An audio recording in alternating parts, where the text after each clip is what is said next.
חדשות הבוקר חזרנו עם אלעד מלכה והמופע של הפועל תל אביב אתמול. של אוהדי הפועל תל אביב, רגע. הפירוטכניקה במגרשי הכדורגל והכדורסל, נכון? נכון מאוד, שלום לך יונתן. אהלן, אז מה אתה מגלה לנו?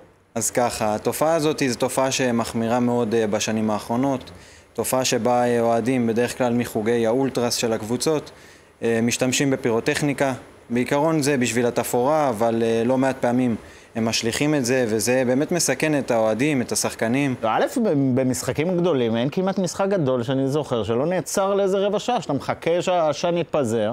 נכון מאוד, זה פוגע גם בסדר הציבורי. אתה רואה משחקים שנעצרים, ואפילו לפני חודש משחק שהתבטל, במחצית עצרו את המשחק.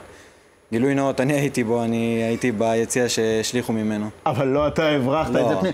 אבל אנחנו עוברים את הגלי מתכת, את כל הבדיקות, אני עובר את זה במשחקים הגדולים, והם עדיין מצליחים להכניס את זה, איך? אז בעיקרון יש כל מיני דרכים, אחת הדרכים זה משתפי פעולה. הרבה פעמים בתוך האצטדיון יש אנשים שהם חברים של אותם חברי ארגון. מה, שעובדים באצטדיון? בדיוק, מההבטחה או מהמזנון שם, מכניסים את זה לפני. לא מעט פעמים הם נותנים את זה לילדים, ואז הם מבינים שאם יעצרו אותם, העונש יהיה קטן יותר, כמובן, וגם ילדים הם תמימים יותר. מה, ילד בן 8 נכנס עם האבוקות? ילד בן 8, אפילו 12, 13, הוא נחשב לקטין, העונש יהיה פחות גדול. לפעמים זה גם המבחן קבלה לאותו ארגון. אתה נותן לילד, זה כמו בארגוני פשע, אתה נותן לילד להכניס את זה. זה קורה, באמת? כן, כן, ממש ככה. אולטרס עושים מבחני קבלה? לגמרי, הם נותנים את זה לילדים הצעירים שרוצים להיכנס לארגון. בוא, נראה אותך, מבריח את זה, תעשה משהו ראשוני. מעניין. אז זה בנושא הזה. הם זורקים את זה גם לשחקנים, צריך להבין, זה מסכן את זה, מה שיכול לראות בסרטון. הם זורקים את זה על השחקנים, מסכנים אותם.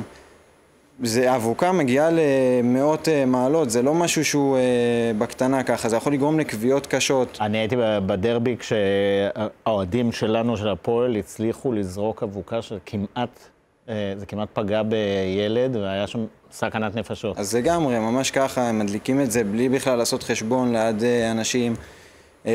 העשן גם יכול ממש לגרום לחנק, זה עשן עם רעל שיש בו צבע.